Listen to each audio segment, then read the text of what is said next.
board. So, shalom, welcome, hello, good to see you all. And I want to firstly say thank you so much for joining me for this Pesach or pre-Pesach spiritual coaching workshop. Tonight is Rosh Chodesh, so already just 2 weeks away from Pesach. And the plan of this session is to introduce some scenarios that arise in our life around Pesach. So my coaching workshops often speak through scenarios. Here, these are going to be less specific, but hopefully they're nevertheless going to be concrete. And then focus on a teaching or a series of teachings, which I believe will be invaluable in terms of us making sense of Pesach and our role therein, and also in terms of us addressing the kind of scenarios that I'm going to be presenting. So let me begin. And just in terms of how we're going to moderate this session, I don't give lectures online. I give classes and we have conversations. So I feel free to chip in at any moment. I'll kind of continue to ramble. I'll certainly pause.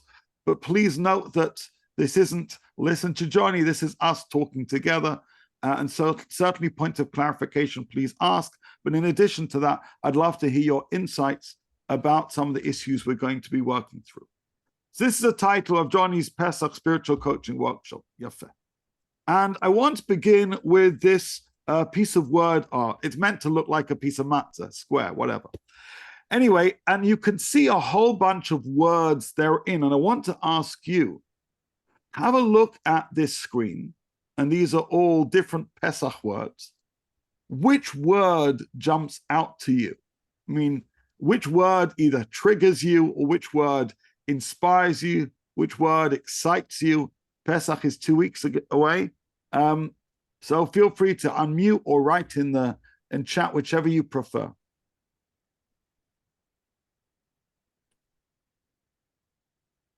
You're having a look. I'm interested in the word fun. Fun. It's not something that used to come up. We've tried very hard to make our seders accessible and occasionally fun. I grew up with the worst seders on earth, and I'm convinced it's the cause of much assimilation and loss of Jews to Jewish life. So, and then today, hope I'm not going on too much. I got a thing from my temple with this enormous 14 pages of how to clean this and how to clean that. And I mean, I do the best I can, but that I don't think that should be the face of Pesach. I entirely agree.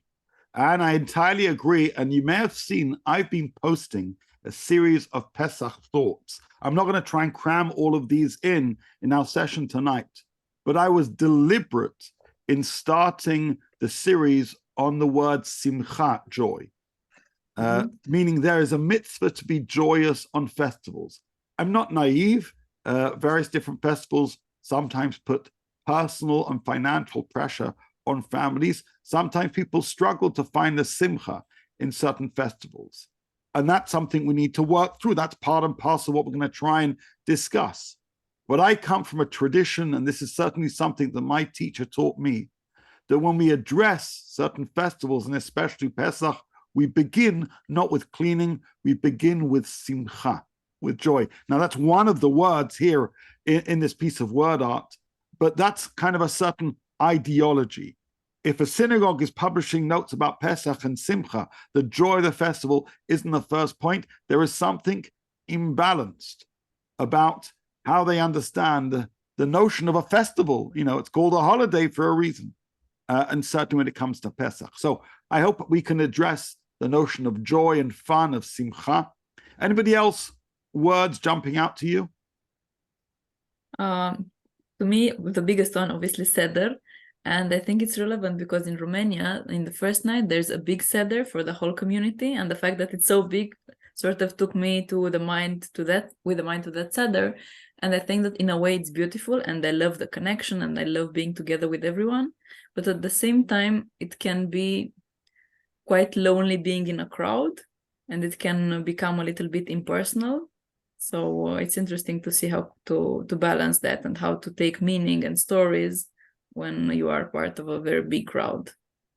It's a really important point. You know, some people have Seder at home, some people have communal Seder, but we often think that when there's lots of people there, we negate the possibility of loneliness or feeling isolated, but that's certainly not the case.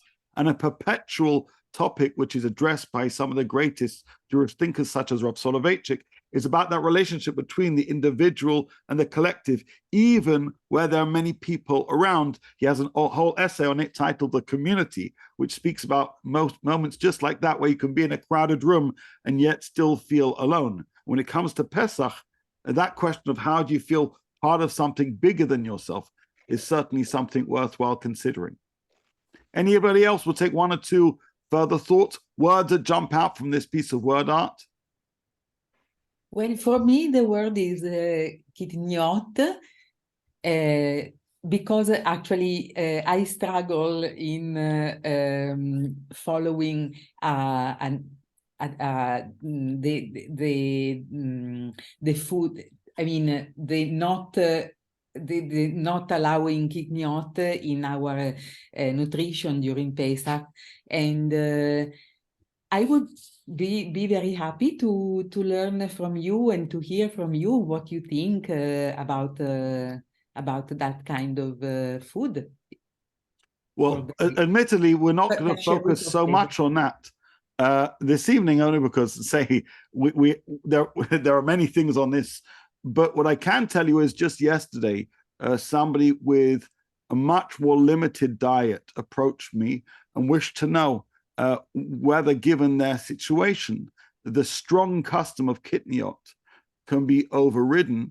And for other factors too, certainly we're able to find some kind of constructive solution. So I'm very happy one-on-one to help any person. Feel free to message me. You have my contact details, and I'd be glad to discuss that through with you and also talk about the gradations of kitniot. Unfortunately, that umbrella term is used too broadly, and that can also lead many people to restrain themselves from eating foods which it's quite possible even their ordinary custom would allow them to consume. A final word that's jumping out to anybody? I think that for me, actually, will have to be two. It was Seder and family, and I will continue what Magda said. Of course, in the first night, we have Seder for all community. But what is lovely is that in the second night, and especially the ones who are in diaspora and they have also the second night of Seder, then they have the chance, at least in our community, we have the chance to organize home a Seder. So this will have to be for the family and for friends. And of course, when you are hosting a Seder in your house, there are a lot of troubles, a lot of things to prepare, a lot of things to take into consideration for the people who are coming to you. So it's all the time I found it very nice, but in the same time challenging, because I think that a very good idea will be, or at least to try, to make everybody feel not only welcome, but to be part of it. So all the time we are trying to make people who are coming over to be part of it. So present a bit of what do you know, say these things. And I think this is a very nice thing. And I hope that you can inspire us more with what we can do and how we can make it also fun, but also to engage everybody who is around the table. Well, yeah. Well, I'll try and offer some suggestions, and no promises for everything, but that balance, I think, is something that very much interests me. How do you make sure that Pesach is engaging and is inclusive and at the same time fun and not too exhausting and stressful? And that's something I think that a lot of people ask themselves year after year and iterate either towards greater successes year after year or perhaps greater frustration year after year. But so what we've done is lay the foundation. What I want to do now is highlight really 5 different kind of questions, which I want to try and address in our session. I know we could try and list 20, but I'm also realistic. But what I want to try and do is find some kind of overriding principle, which may well guide us in addressing these 5 questions. So what are they? We have this question over here. How can we make our Seder both spiritually uplifting, lifting, and entertaining? Some of you wrote that in the Google Forms as a topic you wanted to address. Question number 2, must I clean my house from all chametz dirt? You know, basically, how far do we need to go in terms of fulfilling those 20 pages that Anne got from her temple? You know, what happens if you only get to page 16? How can I avoid family conflicts over the festival? Oftentimes, festivals bring family and family brings stresses. So how do you avoid that? If you're lucky that you don't suffer from family stresses, then blessed be you. But many people do. And so there's an expectation of being hospitable, but oftentimes that can open various Pandora's boxes. Here we have, should one adopt halachic strictures to avoid the risk of contact with chametz? Meaning, how strict should we be? And sometimes, why is it that even all the hard work that I do, I feel I should have done more to prepare for Pesach? So those are our 5 major themes, but we'll be touching on quite a few other micro themes in our journey this evening. Any quick questions on these 5 questions as presented? They're fairly broad, obviously touching both on prohibition and preparation and engagement and self-confidence and shalom bayit and maintaining peace in the home. I love it. They're all very highly relevant to me anyway. Right. So these are questions which arise to, the thing is, I think often when we talk about Pesach, we talk about it as if it's some kind of theoretical. The reality is many people have stresses in their homes. They have worries. So let's try and explore from our tradition ideas that I think can guide us and basically learn both the hashkafa and the halacha that helps us overcome some of those challenges. And the way I approach kind of spiritual coaching isn't just merely applying the tools of coaching, but also by invoking teachings, insights, and wisdom from the Torah tradition, the rabbinic tradition, and from actually other literature which we're going to be looking at a little bit later on. And I would like to begin with perhaps a less well-known teaching from the Talmud. And you'll see why this becomes incredibly important to understand what is Pesach and how we're supposed to relate to Pesach. So basically, before we try and address those questions, let's try and learn together. Learning always helps. So I've translated almost all the texts. One I've kept in Hebrew, but almost all are translated into English. Would anybody like to read? Anybody want to read? I can read if you'd like, but if you'd like to, I'd be happy to hear your voice. Any volunteers? Everyone's quiet. Fine, Okay. I'm going to read. Yeah, who said yes? I can go. My English is not, my pronunciation is not very good, but Lucia, you do the first one, I'll do the next. How about that? Okay. That's a good deal. Let's kick off. Rabbi Yoshua ben Levi said, when Moses ascended on high to receive the Torah, the ministering angels said before the Holy One, blessed be he, Master of the universe, what is a human being doing here among us? The Holy One, blessed be he, said to them, he came to receive the Torah. The angels said before him, the Torah is a hidden treasure that was concealed by you, and you seek to give it to flesh and blood?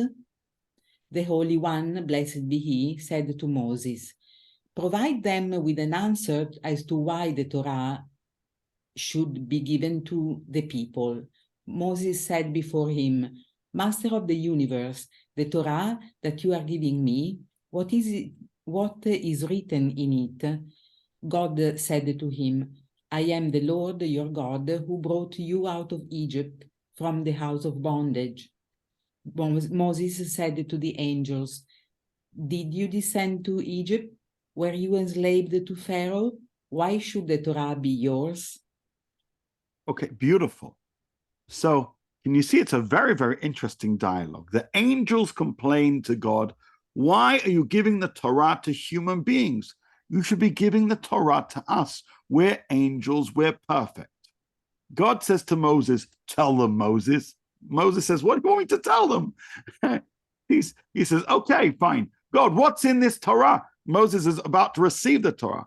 God says, I'm the Lord your God who brought you out of the land of Egypt. And Moses turns to the angels and says, were you enslaved? Were you in Egypt? Did you suffer? And obviously the answer is they didn't. They weren't in Egypt. And as if this is some kind of point scoring between Moses and the angels, Moses wins that point, right? Moses says, that's right, the Torah seems to be more for us, the human beings, than for you, the angels. Now the Talmud continues. Again, Moses asks, and by the way, I'm giving you the shortened version. What else is written in it? The Holy One said, remember the Shabbat day and sanctify it. So Moses asks the angels, do you perform labor that you require rest? Meaning, do you get tired? The answer is, of course, no. And so Moses wins that point. Again, Moses asks, what else is written in it? The Holy One said, honor your father and mother. He turns to angels. Do you have to honor your family, your parents? And the angels basically say no. And then Moses says, what else is written in the Torah, God? And God says, don't murder, don't commit adultery, don't steal. And Moses then turns to angels and says, do you guys get jealous?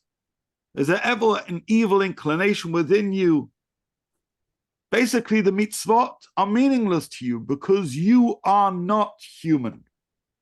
Immediately, says the Talmud, the angels agree with the Holy One, blessed be he, that he made the right decision to give the Torah to the people. Now, I love this piece of Gemara, but here's my question to you. What relevance do you think this Gemara has for our Pesach preparations? Anybody? It's not a trick question. You have this exchange between God and Moses and the angels. I think that within this Talmudic source is basically the answer to those 5 questions that I raised. You may think, you must be kidding. I'm not kidding. So what's the relevance of this Gemara to our Pesach preparations and observance? What do you think? But it sounds to me like we have it's a journey, and there is no perfection every year, every Seder, and because it is a journey, and we exactly because we are human and very much in need of Torah, we need to we need Pesach, but also we need to understand that maybe we are not perfect, and so. Well, it's not that we're not perfect. We're not angels. Yeah, the word yes. perfect doesn't come into it. Yes. We are not angels. Yes. The Torah wasn't given to angels. The Torah was given to human beings who are not angels. The Torah was given to human beings who are slaves, who get tired, who get jealous, who have an evil inclination. The Torah was given to human beings who have family, who they have to honor, and sometimes it's hard. The Torah is given to human beings who have all of that stuff. Angels don't have any of that stuff. Any further thoughts from anybody else about the relevance of this Gemara to the questions we asked or our Pesach preparations and observance? Okay. So what I was thinking, Apologies. that sorry, it's okay. I don't know if it's connected, but since Pesach is Leil Shimurim, and some people also put on a white kittel, so there's a dimui to angels. There's a somehow a I don't know if we identify with them or we can't become like them, but there is something there that lifts us up from the daily. Do you know what I'm saying? I hear what you're saying, although interestingly, though the custom to wear kittel on Yom Kippur is to be comparable to an angel, the custom to wear kittel on Leil Seder is just to do something different. In fact, I didn't know that. And Leil Shimurim, the fact that it's Leil Shimurim, that God goes through every single door. And I thought that there was something that is this special night, this special 100% it's a special night. yeah. But the specialness is in terms of what we're remembering what God did for us, but it doesn't transform us into Okay. angels. I'll give you a very simple proof, by the way. On Yom Kippur, we say the words that angels say, Baruch Shem Kvod Malchuto Leolam Va'ed, out loud. We do compare ourselves to angels. On Pesach, we don't. I'd argue that Pesach is a very human festival. It's about human beings. Just think what that Gemara just said. Human beings who are slaves, human beings who are tired, human beings who are liberated from slavery. It is a very human festival.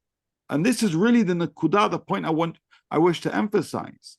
We often think of these very spiritual notions relating to the festivals, and festivals can be spiritual, but spiritual from the perspective of a human being, not from the perspective of an angel.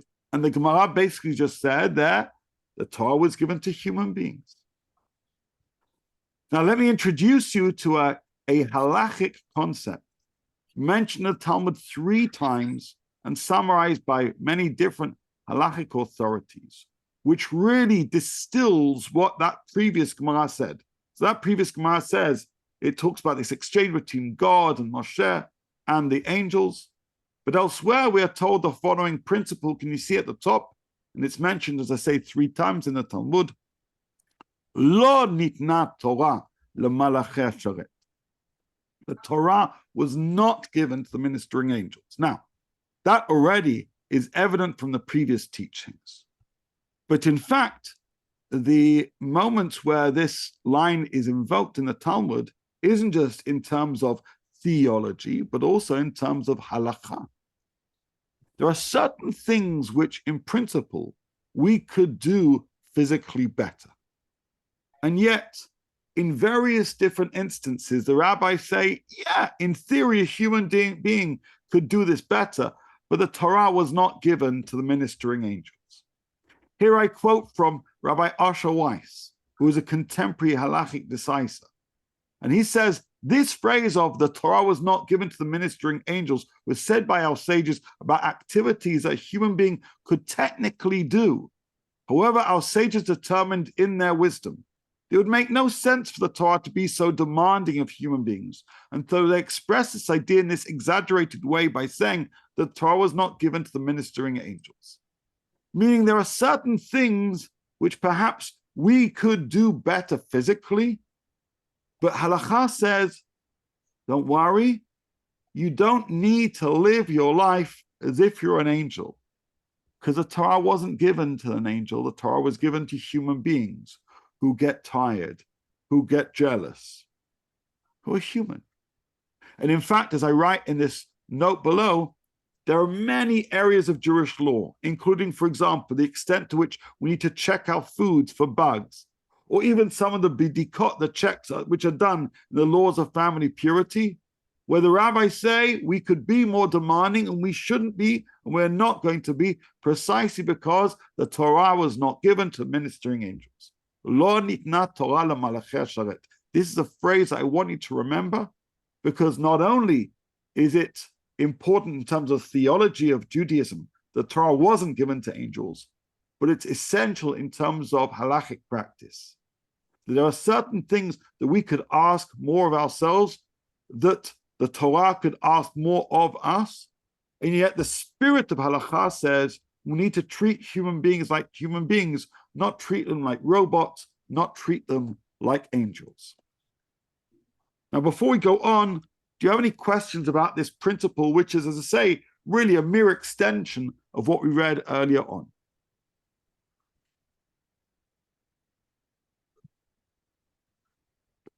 Okay. Maybe I have one, Rabbi. Yeah. How does this go with the extended principle or encouragement to human beings to to try and be like God? Beautiful question. What a gorgeous question.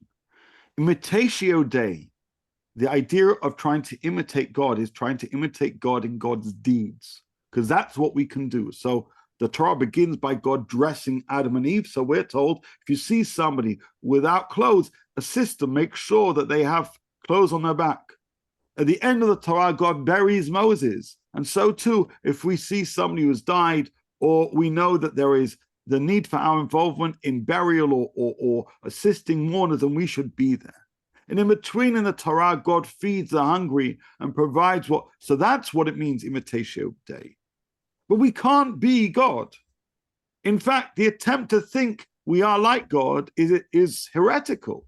We are not God. We are not angels. We are not perfect. The Torah was given to imperfect human beings in order to help them improve. To think that we are like God would make the Torah meaningless to us.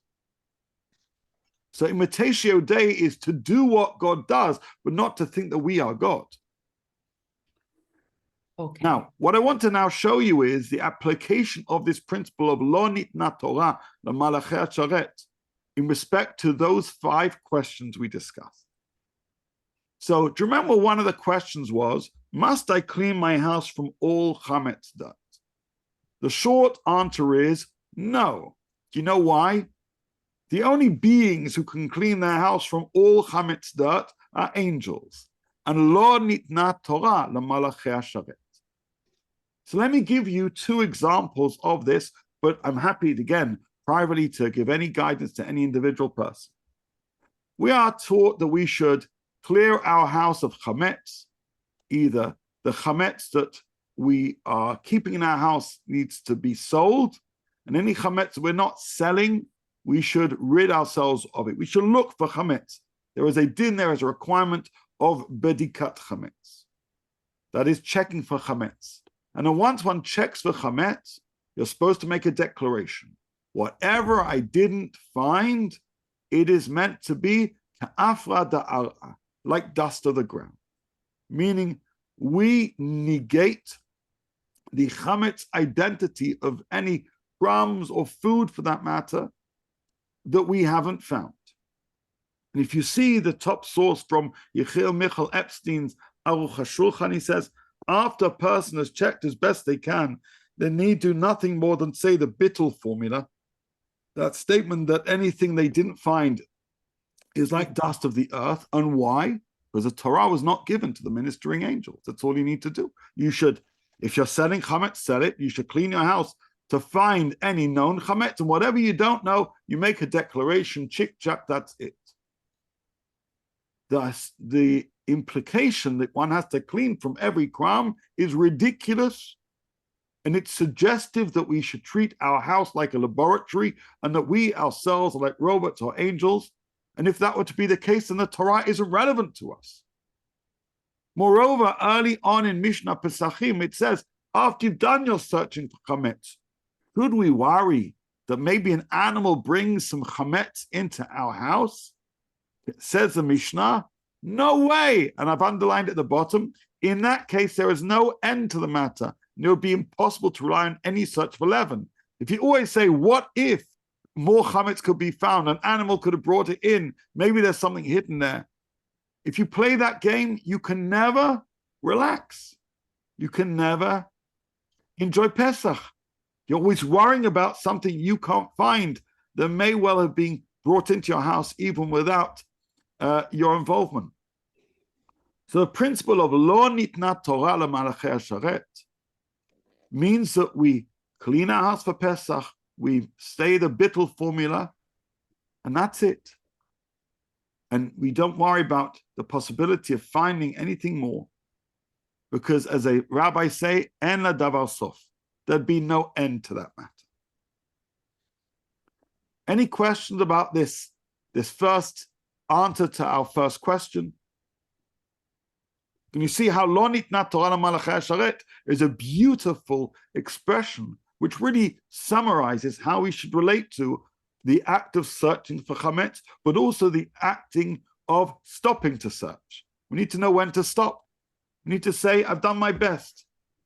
Dayenu.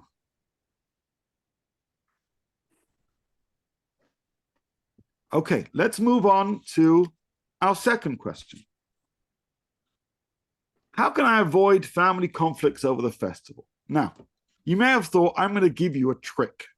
You may have thought I'm going to tell you some kind of magic words that's going to melt all your family's hearts so that even if you've had issues and challenges between parents and siblings and children, everyone's going to get on, and everything's wonderful. I'm not a magician. But I can read. So I want to tell you what Rav Soloveitchik says. This is him summarizing the Gemara we studied, and this is him summarizing the principle of Lo Nitna Torah LeMalachei Hasharem. And he says, God does not wish to hand over his Torah to the ministering angels, the denizens of transcendent world. Rather, he handed over his Torah to Moses, who brought it down to the earth and caused it to dwell amongst human beings, reside in darkness and deep gloom. The earth and bodily life are the very ground of the halach reality. Only against a concrete empirical backdrop of this world can the Torah be implemented, which is just a very fancy way of saying what we studied so far. But I want to particularly emphasize these last lines, which you can hear as an echo to the Gemara we previously studied. Angels who neither eat nor drink, who neither quarrel with one another nor are envious of one another, are not worthy and fit for receiving of the Torah. Meaning, who is worthy, who is fit? The people who do eat, the people who do drink, the people who do quarrel, the people who do have stresses with the family. Meaning, you know what makes us worthy of the Torah? The fact that sometimes we have stresses and strains.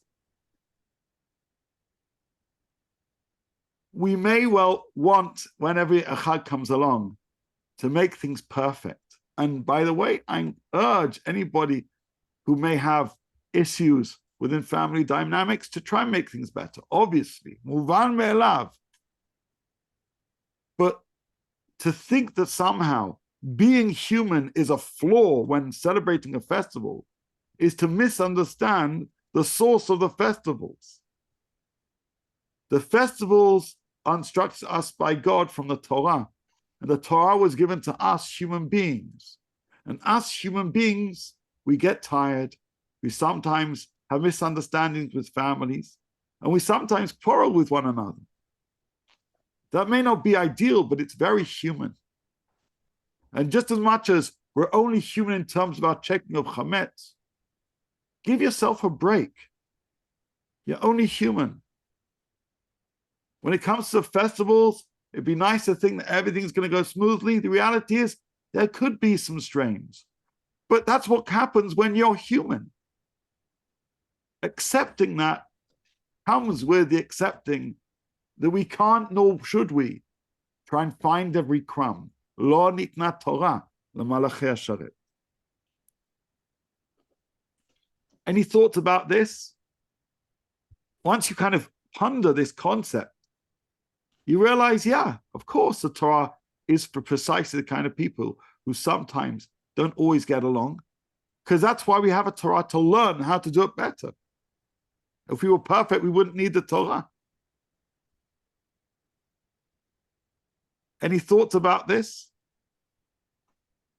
I'm a realist. Soloveitchik is a realist. God is a realist. It makes me think of the four children, the four types, and also maybe in that regard, there is the message during Pesach that Different people behave in different ways. Yes, right. and the one who feels taught doesn't have to feel bad because they are being taught. 100%. Anybody else with any thoughts with this kind of reading of Rav Soloveitchik's reading of the Gemara, the highlighting of our human frailties as basically being part and parcel of what it means to observe the Torah? So it's nice to think I'm going to have a festival where everyone's getting along, there's going to be no friction, I'd say, I can't imagine that's going to happen. Because the whole point of you keeping the festivals is that you are human. Accepting that is how we be able to move forward. Now, talking about moving forward, let's move on to our third query. And I want to spend a little bit more time on this. How can we make our Seder both spiritually uplifting and entertaining?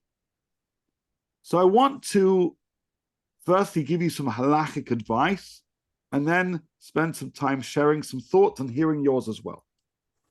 So there is a mistake that people make, which is that Haggadah is a book you have to read from cover to cover and spend as long as possible reading every line and add commentary to every line that you read. That's a mistake. I'd argue it's actually the best way to absolutely diminish the avirah, the enjoyment of what is said at night. The Haggadah contains certain teachings that should be read, but also it contains certain prompts, which are just examples of the kind of conversations we should have.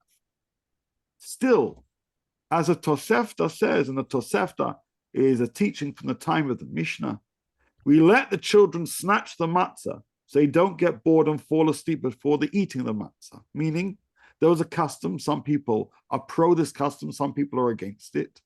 But still, there was a custom that early on in the Seder service, the children would snatch the matzah and then run away. This is the basis of this idea of the hiding of the matzah and the seeking the afikoman. Some people have that practice at home.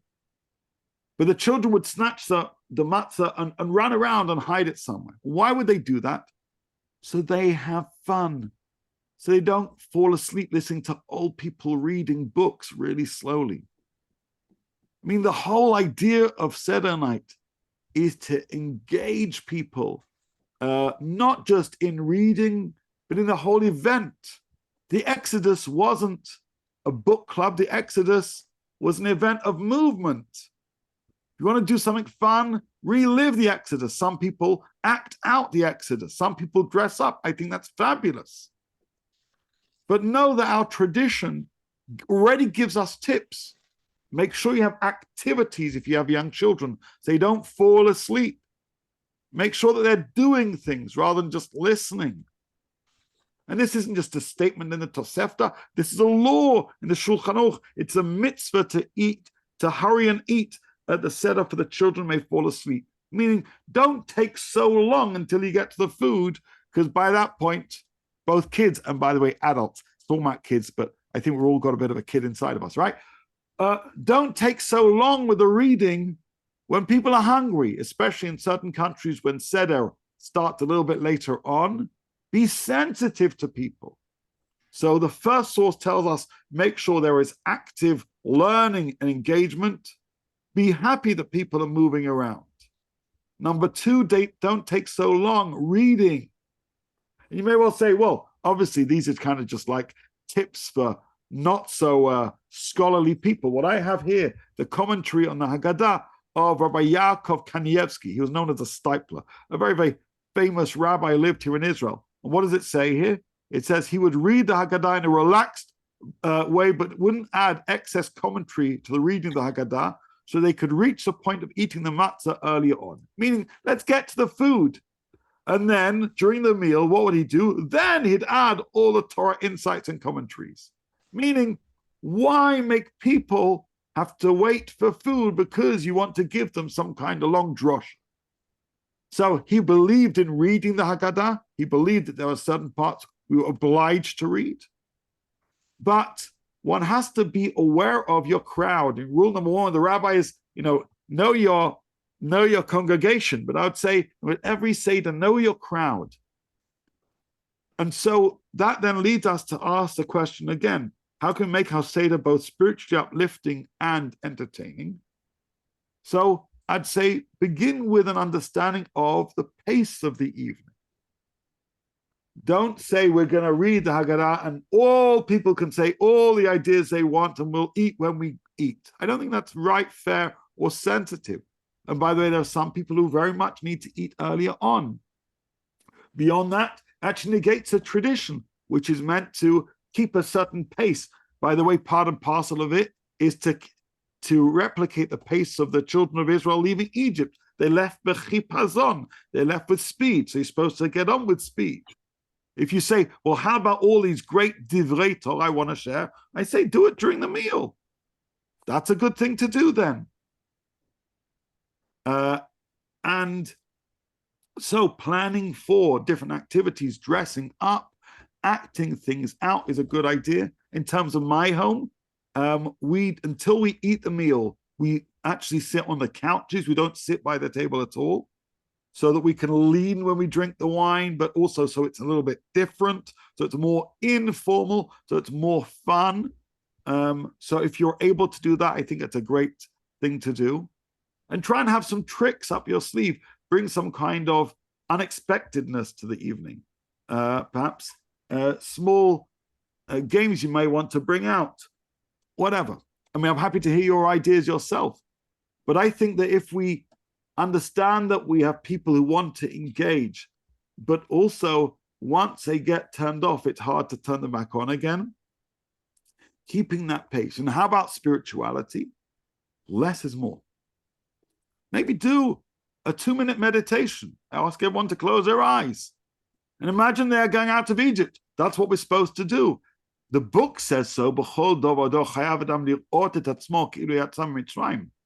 you ever done some kind of guided meditation of asking people to really imagine that they can hear the cries and their foot is kind of getting caught up with the sand as they move forward towards the Yam Suf? That'd be a great thing to do. I'm happy to hear your thoughts as well, but these are just some ideas. But fundamentally, the first two sources are certainly halachically authoritative. And what it's got to do with the principle that I've been pushing, Lo nitna Torah lamalachei hasharet, it should be plainly obvious. The Torah was not given to ministering angels, which means if you've got a night which is meant to celebrate being Jewish, don't ask people to act like angels that they can wait like 5 hours before they can have a morsel of bread. Oh, by the way, not allowed to have bread. There you go. But don't wait, make them wait so long before they can eat those symbolic foods. Don't make them have to listen. Instead, engage them. Lo nitna Torah lamalachei hasharet. Don't expect your guests to be like angels. They'll sit neatly while many people kind of give one interpretation over another, looking as the clock slowly goes from 1 hour to another and asking yourself, when do we eat? Any quick thoughts about this? I know mostly people who were not very observant. So what happens for Passover is they feel like if they read every word in Hebrew, it's more authentic. And I've heard some more deeply observant people, I'm not going to phrase this well, almost brag about how long their Seder is. So I think there's this perverse idea that you may not do much during the year, but during Passover, you do it all and it lasts forever. And I agree with you, it's a perverse idea because it's ridiculous. It's ridiculous. By the way, the Manishtana is just a suggestion of questions we ask. The idea that I stayed up so late is ridiculous too. By the way, not that one necessarily needs to be absolutely bound by it. We're supposed to finish the meal by a certain point, right? So we shouldn't be schlepping things on more. And I'll say furthermore, the Haggadah is a guidebook. There are certain parts which are more obligatory to be read. I'll happily send you a list of really, shall we say, the minimum Haggadah readings, which is, significantly less than what you find in the classic Haggadah. But Lo nitna Torah lamalachei hasharet. Seder night isn't book club. And if you make it book club, you take away the energy, which is what the rabbi is encouraging us to bring. If you slow things down, you negate the law, which says in the Shulchan Aruch, get on with it, so everybody is awake. And if you talk about people who are really observant, I just quoted a pretty firm rabbi Rabbi Yaakov Kanievsky, who got on with it. And he said, if I want to tell ideas, I'll do it in between the soup and the main course. So I agree, there are misunderstandings, but those misunderstandings take away the spirit rather than add to it. The key measure isn't when you went to bed. The key measure isn't you read every word. The key measure is, did it leave an impact?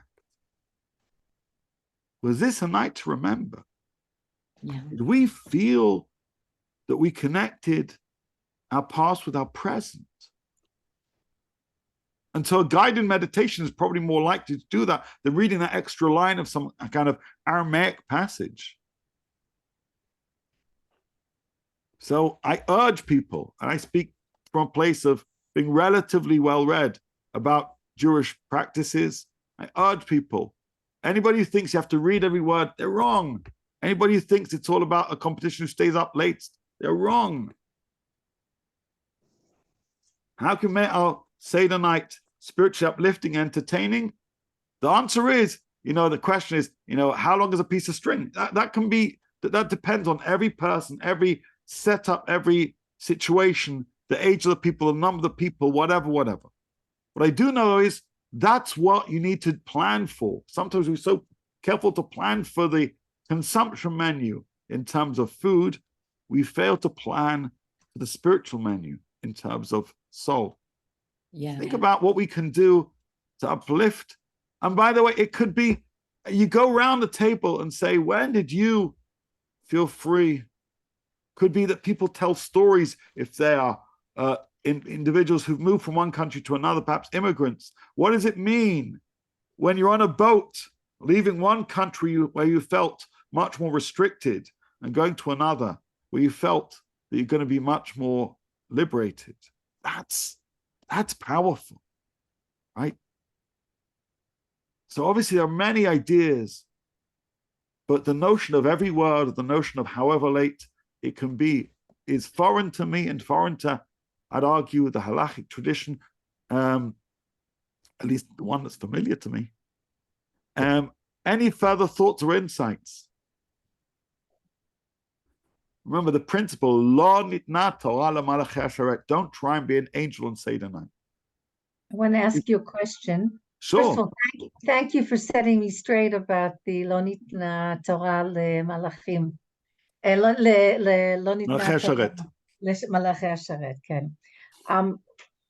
One thing, why are there so many? I always feel that every year 65 new Haggadot come out, and it sort of makes me think that that's why we have to say all these interpretations and all these stories during reading the Haggadah, because it's one of the books that are so interpreted and with so many. Right, it's the most interpreted book that we have in the Jewish. Yeah, library. but then on the other hand, what you're saying is that's not necessarily the point.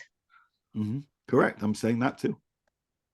So, okay, so another question is also, how do you say the Haggadah? Does everyone read something? Because that's always an issue with us, or is it said as a group?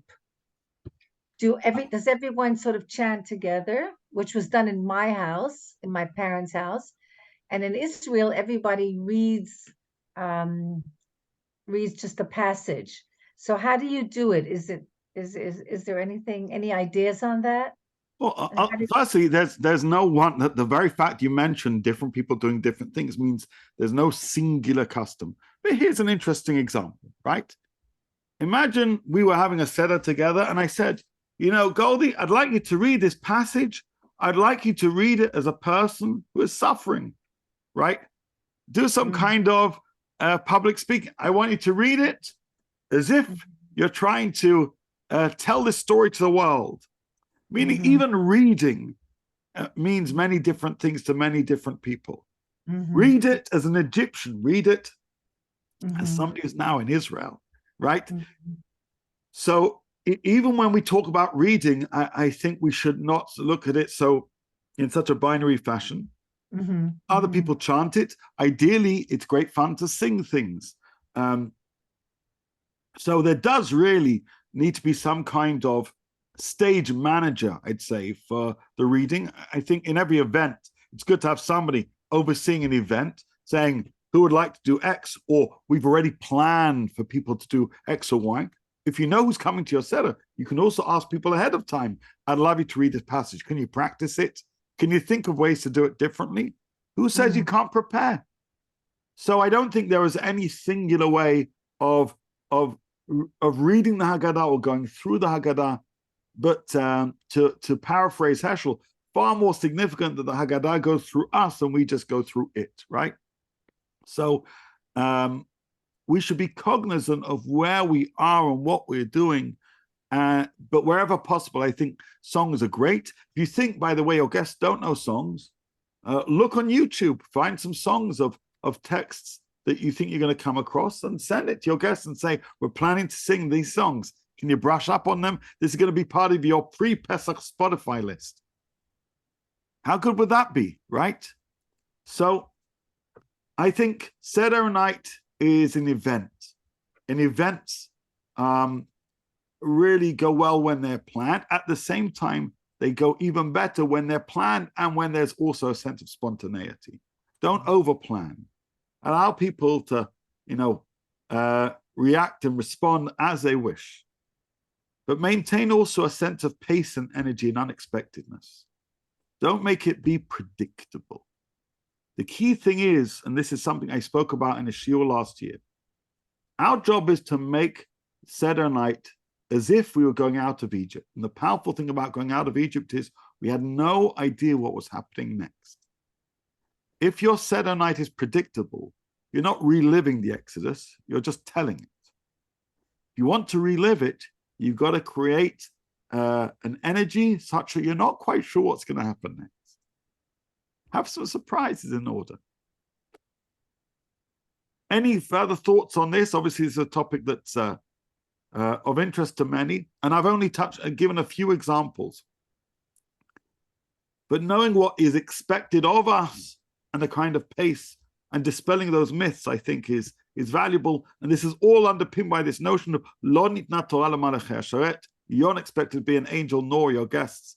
Engage them as human beings and recognize their human needs as the evening goes on. Now, I'm cognizant of time, so I just want to move on to one or two further points.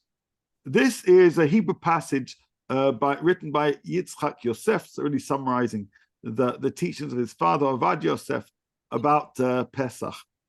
And the question is, should one adopt halachic strictures to avoid the risk of contact with chametz? And I'll just summarize what it says here, both because I'm aware of time and also because it's in Hebrew. He quotes Rav Nachman of Breslov, who initially said maybe one should, so it said, בשיחות הר"ן כתב שאף אם יכין מים קודם פסח, הרי קשה לשמור היטב המים. It used to be in the old world, people would draw water ahead of Pesach, but then if they kept water in big jars or in buckets, they're worried that it may well lead to the possibility of some kind of chametz falling into the water. ולכן היה רגיל מתחילה לקחת מי מעיין שהם מתחדשים בכל עת. And this led him, Nachman of Breslov, to try and draw water every day of Pesach. אבל אחר כך ראה שלא זה היה דרך אשר בחר השם. But soon he realized this was, in short, ridiculous. This isn't the way of God. ואין צריכים לחפש אך החומות יתרות. We're not expected to seek greater strictures, אפילו בפסח, even on Pesach, רק ללך בדרך אבותינו הקדמונים. We're meant to follow the traditions. ולא ניתנה תורה למלאכי השרת. The Torah was not given to the ministering angels. And he goes on and he says, yes, it's possible to try and find more strictures here, there, and everywhere. אבל כי דקדוק אין צריכים כלל, וגם לא לדקדק מדי לבקש חומרות יתרות. בעיקר העבודה באמת הוא תמימות ופשיטות, להרבות בתורה בתפילה ובמעשים טובים. Ultimately, we should come to Pesach and to Seder night with a sense of sincerity, not with stress of what ifs and what might be. הלוואי שנזכה לקיים את כל המצוות התורה כפשוטם ממש. Rather than trying to claim we're keeping all the mitzvot with all their stringencies, we should seek to try and keep the mitzvot with simplicity. בלי שום חומרות. ואין הקדוש ברוך הוא בא בטרוניה עם בריאותיו, ולא נתנה תורה למלאכי השרת. God does not basically kind of rule us like a dictator. The Torah was not given to the ministering angels. And I find just the way it's written to be quite elegant. And this is emphasizing our point. Don't look for strictures. Yes, we have certain rules about Pesach, about reading the house of chametz, not eating chametz, etc. And we're supposed to eat matzah and maror on the Pesach Seder night. But still, remember you're doing this as a human being. And ideally, one should try and be simple in how you observe the mitzvot, because that's how our ancestors did. That simplicity, that sincerity, the way of my ancestors, Chaim Topol just died, the Tevye way of doing kind of things, that Pashat Yid, the simple Jew, in how they kept Pesach. Halavai, if only we could do that. So remember, the Torah was not given to the ministering angels. And to try and seek further ways to observe the laws is unnecessary. Let's move on to our fifth and final question. And here I want to quote from Brené Brown, from her book, The Gifts of Imperfection. I don't know if you've read it, but it's a great book. And here's my question. Why is it that even with all the hard work that I do, I feel that I should have done more to prepare for Pesach? I'm not saying you should ask yourself that question, but unfortunately, I hear many people who do. And so I want to quote her and what she's really doing, although she's not quoting the Gemara or of Osher Weiss, right? She's not quoting Yitzchak Yosef or anything like that, but she's fundamentally giving us a commentary on those words, Lo nitna Torah l'malachei hasharet. This is what she's doing. It's brilliant. And I want to read just a few lines from what she says, but obviously I'll send this to you for you to read in your own time. And she writes, as a recovering perfectionist and aspiring good enoughist, I've found it extremely helpful to bust some of the myths about perfectionism so we can develop the definition that accurately captures what it is and what it does to our lives. And I'm just going to read the headings here. Perfectionism is not the same thing as striving to be your best. Perfectionism is not self-improvement. And she goes on to say, understanding the difference between healthy striving and perfectionism is critical to laying down the shield and picking up your life. It's critical, I'd say, to achieve simcha for a festival. And she says, here are 4 insights about perfectionism, meaning the striving to be a ministering angel in our language. Perfectionism is self-destructive and addictive. That fuels this primary thought, if I look perfect, live perfect, work perfect, and do everything perfectly, I can avoid or minimize the painful feelings of shame, judgment, and blame. It's nonsense, by the way. We're human. Perfectionism is self-destructive simply because there's no such thing as perfect, not as human beings. Perfectionism is addictive because when we invariably do experience shame, judgment, and blame, we often believe it's because we weren't perfect enough, so we try harder. And feeling shame, judged, and blamed are realities of the human experience. Perfectionism actually increases the odds that we'll experience these painful emotions and leads to self-blame. And as she says, to overcome perfectionism, we need to be able to acknowledge our vulnerabilities to universal experiences of shame, judgment, and blame, develop shame resilience, and practice self-compassion. And I say this within our conversation here about Pesach, because lo nitna Torah l'malachei hasharet. That means there are certain things we are required to do for Pesach. We're required to do as human beings. And to strive for perfection means you're going to beat yourself up that you never achieved it, because nobody can. Because that's not who the Torah was for. Remember what Moses said to the angels, were you in Egypt? Do you get tired? Do you have family challenges? Do you get jealous? Well, if you don't, the Torah isn't for you. And similarly, perfectionism is an anti-Torah notion. And so we need to know when we've done what we've done. We need to know and say, enough, dayenu. Dayenu is an important word, not just in terms of what we sing on Seder night, but in terms of our preparation for Pesach. Dayenu is where we draw the line between what we need to do, what we'd like to do, and what is either beyond us or simply not expected of us. Remember what Rabbi Osher Weiss says? It's possible that halakha could require more things of us, but it doesn't. Because to celebrate living as a Jew, we're supposed to enjoy living as a Jew. And if we drive ourselves crazy, we will resent it. Any thoughts on this?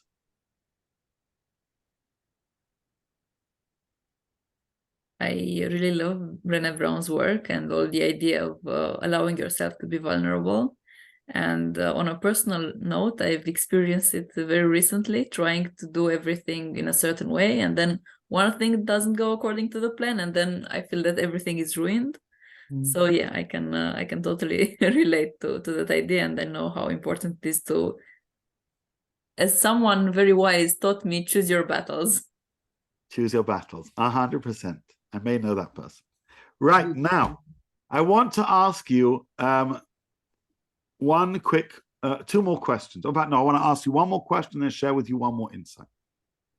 You know, on Seder night, there's many things we read, but arguably one of the most central passages in the Haggadah is the Hallel. Yeah? We read the Hallel before we eat. We sing the Hallel after we eat. So my question is, what is the spiritual significance of singing Hallel on Seder night? Now, this is one of those questions where you can offer your opinion, but I do have an answer that I want to share with you from the Talmud. Anybody got any thoughts? This is one of those, guess what's in my head, which is an unfair teacher question. So I want to share with you what the Gemara says. Listen to this, it's amazing. The Jewish people are dearer to the Holy One, blessed be He, than the ministering angels. This is because the Jewish people may recite a song of praise to God, a Hallel to God, at any time, whereas the ministering angels recite a song of praise only one time per day. Moreover, the ministering angels do not recite their song above until the Jewish people recite their song below. Meaning, what is Hallel? Hallel is spontaneous song of praise from human beings. Hallel isn't something angels can really do. They're programmed to do. But real spontaneous praise of God is a human thing to do. On Seder night, having prepared what we've done, cleaned the house, and told some of the story, we then come to Hallel. And what we need to remember is Hallel is representative of our human experience of liberation, because we knew what it was to be slaves. Angels don't know what it means to be slaves, because we know what it means to have respite. Angels don't know what it means to have respite. So Hallel only makes sense, truly makes sense, if sung by a human being. And so Hallel, which is a centerpiece so much of the Haggadah, emphasizes this concept of lo nitna Torah l'malachei sharet. It emphasizes that the whole endeavor of Seder night really only makes sense because it's human beings celebrating Pesach. I think it serves as a reminder. Don't try and think that you need to be angels or robots. Sing as human beings, because only human beings could have experienced what they experienced in Egypt to be able to understand the need to sing. It's an interesting thought, right? Yeah. So praise is a human, well, praise is kind of praise, not automatic, not programmed, but spontaneous, heartfelt praise. Only makes sense because it comes from human beings, flawed human beings who have arguments with family members, human beings who get tired, human beings who need to move on with the Seder night because they're going to get hungry. Those human beings, those are the ones to sing Hallel. Right? Let's end with one quick quote. You see, you know that I'm a big fan of Rabbi Sachs, and I haven't yet quoted him, so I had to give him some place in our evening. So this comes from his book, I believe, that was published posthumously. Almost every phase of the Exodus was fraught with difficulties. We think of the Exodus as being this great miracle of an event, but actually it was fraught with difficulties, real or imagined. That is what makes the Torah so powerful. It does not pretend that life is any easier than it is. The road is not straight and the journey is long. Unexpected things happen. Crises suddenly appear. It becomes important to embed in the people's memory the knowledge that we can handle the unknown. God is with us, giving us the courage we need. If you want to relive the Exodus, don't try and relive it as angels. No, the whole story was an emotional roller coaster of ups and downs where we didn't know what was going to happen next. And that story really serves as a blueprint for our life, which is an emotional roller coaster, not knowing what comes next. Being in the moment of Seder night is to experience the human journey of the Israelites leaving Egypt. And everything we do, both in preparation of Pesach and on Seder night, needs to emphasize that human dimension in terms of the cleaning, and then we stop. We do bittul and we say dayenu. That's essential. What else do we talk about? In terms of conflicts, what happens if there are tensions in the home? You say, we're human. In terms of the evening itself, a Seder night, balance the need to talk with the need to eat, balance the need to dialogue and the need to move around. How about trying to be strict on Pesach? Try and just be simple Jews. And what happens if you say, I might not have done enough? We say, Dayenu, you're human. Don't try and look for perfection. All you'll do is make yourself your own taskmaster.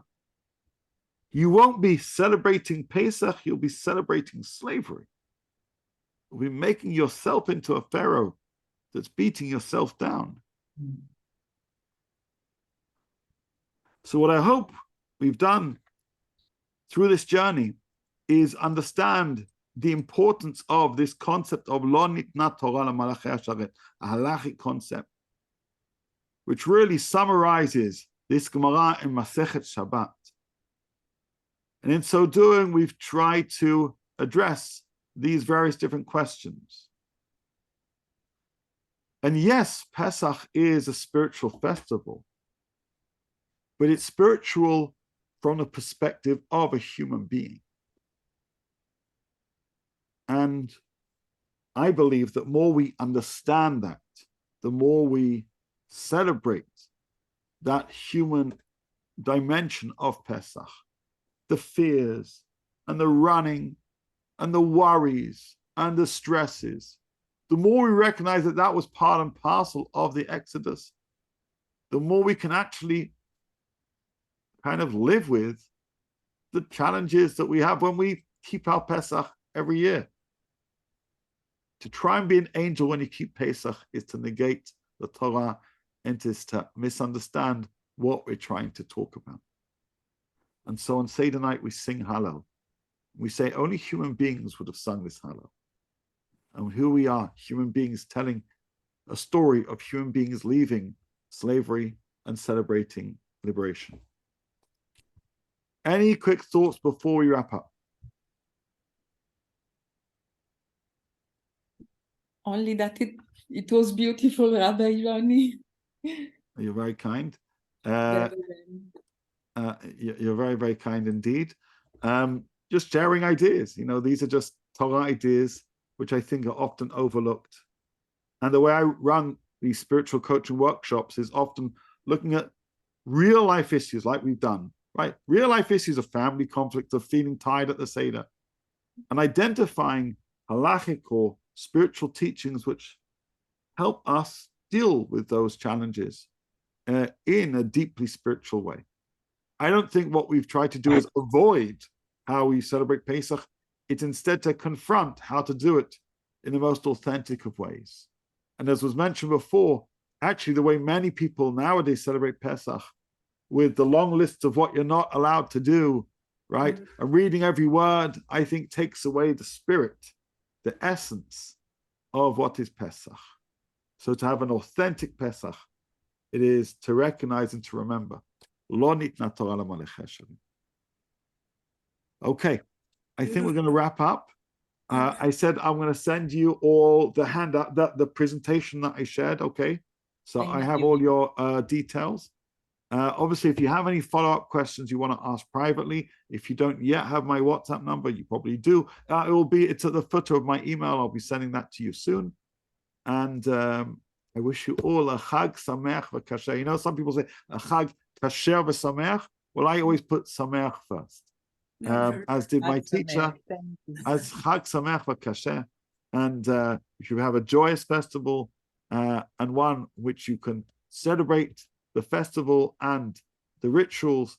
You tell the story, but also remember that you are the story.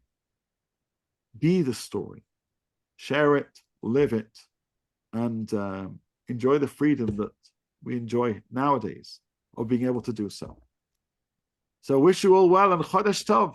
Thank you. Thank Chodesh you. Tov. Thank Thank you. you, you Chodesh too. Tov. Take care, everyone. Thank you. Thank you. Bye all. Thank you. Thank you very much.